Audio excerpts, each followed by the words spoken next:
Hello everyone, I am Dr. Eric Morrison. This is 7 Under 3, and I'll be covering trading education, more specifically Forex swing trading, using the TC2000 platform.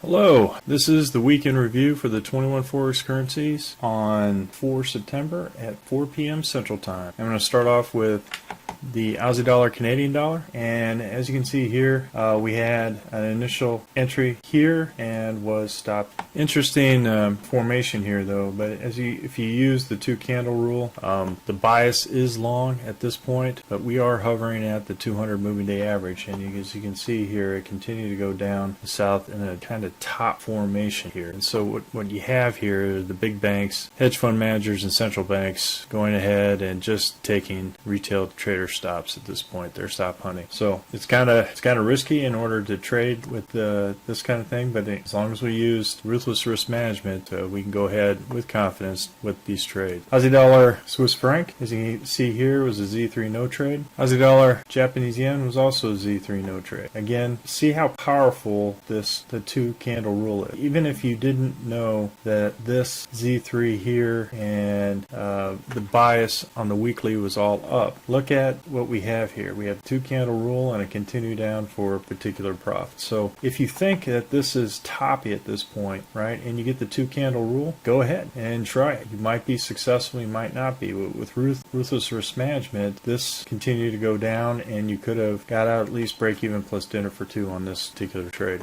Aussie dollar, New Zealand dollar, as you can see here, we're now have conflicting signals. The Heikin-Ashi on the weekly is down, and we're still in a part of emerging dragon. Went ahead and entered this trade, came back, stopped us out. Now, if you did take and switch this because of the Heikin-Ashi candle on the weekly was red, and you made this a short, this would have been a successful trade, and then you would have had your stop, your target here at the Z3. So this would have been a good trade to have. Aussie dollar, US dollar, Z3 no trade, but again, the 2 candle rule off the Z3 would have been a good place to do short, even though the bias was nothing but long, as you can see here. But what you see here is 2 candle rule, and if you did take that trade, you would have had a nice gain on Thursday and Friday. I didn't take that trade. Canadian dollar, Swiss franc, superb trade, came in, hit the weekly high, next day shot up, hit the Z3 excursion for a nice gain. And as you can see here, the 200 moving day average is now part of resistance with Z3. So there will be no longs for this particular currency, even though we are in nothing but longs at this point. So it seems like we're now in a sideways quiet channel with a lot of resistance at this point. So this will be a Z3 no trade for next week. Canadian dollar, Japanese yen, as you can see here, we had an initial gain off that, moved it up to the RL10 on the 4-hour, and came back, stopped us out for a nice gain. Good trade on Canadian dollar, Japanese yen. Swiss franc, Japanese yen, same thing. First day, came back, went all the way to the edge of the floodplain, almost triggered our weekly higher order, but did not, came back, stopped for a nice gain. Euro Aussie dollar, Z3 no trade. Euro Canadian dollar, we had an initial order that stopped us out, then hit our RL10 swing low, came back down, hit the weekly low, did not hit our Z3 excursion. However, I moved the stop on the 4-hour to break even on the second order. So initially loss here with a gain, overall gain on Euro Canadian dollar. Euro Swiss franc, nice order here, hit our weekly high, went up, hit our Z3 excursion immediately, and then came right back, still within this sideways quiet channel. It's not a super pinch. It has the 200 moving day average and the RL270 on there. So, but it is pinching, and if we have this support up here, the general tendencies is for this to pop to the long side, but we'll see. Euro Japanese yen had an initial order here, came up, stopped us out for a nice gain, hit the weekly high, and then came back.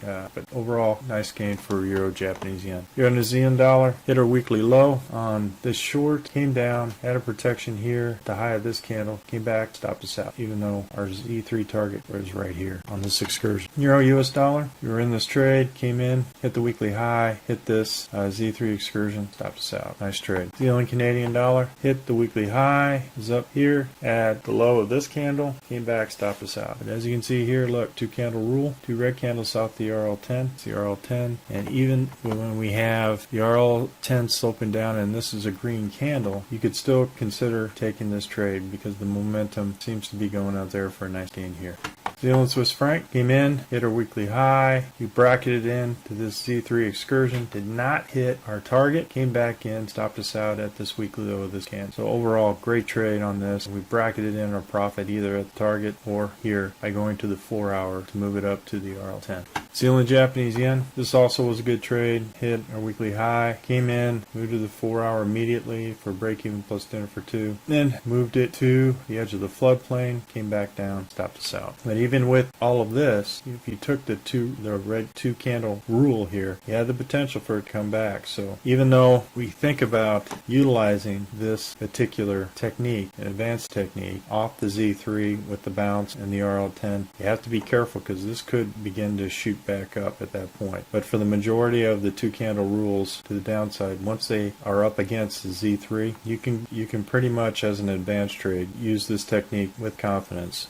Zealand US dollar, same thing, came up, went to the 4 hour at the edge of the floodplain, came back, stopped us out for a scratch. US Canadian dollar, we hit the weekly low, moved it to the 4 hour, the edge of the floodplain, came back, stopped us out. US Swiss franc, same thing, scratch at this point, did not hit our target, so no gain on the Swiss franc. However, once it hit the weekly high, came back down, I moved it to break even plus dinner for 2. As you can see here, we got a nice little gain out of this particular trade on this reversal. US dollar Japanese yen, never hit our trades, came up, and never hit our short orders. So no trade on the US dollar Japanese yen. Well, folks, that's all I have for the week in review. We're currently conducting a Forex bootcamp and a Forex intermediate course. If you're interested, click on the link below. And remember, ruthless risk management. Happy trading, everyone. Have a great weekend. Well, if you like this video, go ahead and hit the like button below and the subscribe button. And if you want more information on TC2000, I have an affiliate link below. If you open up a TC2000 account, you will receive a $25 discount using that link. Thank you for your time.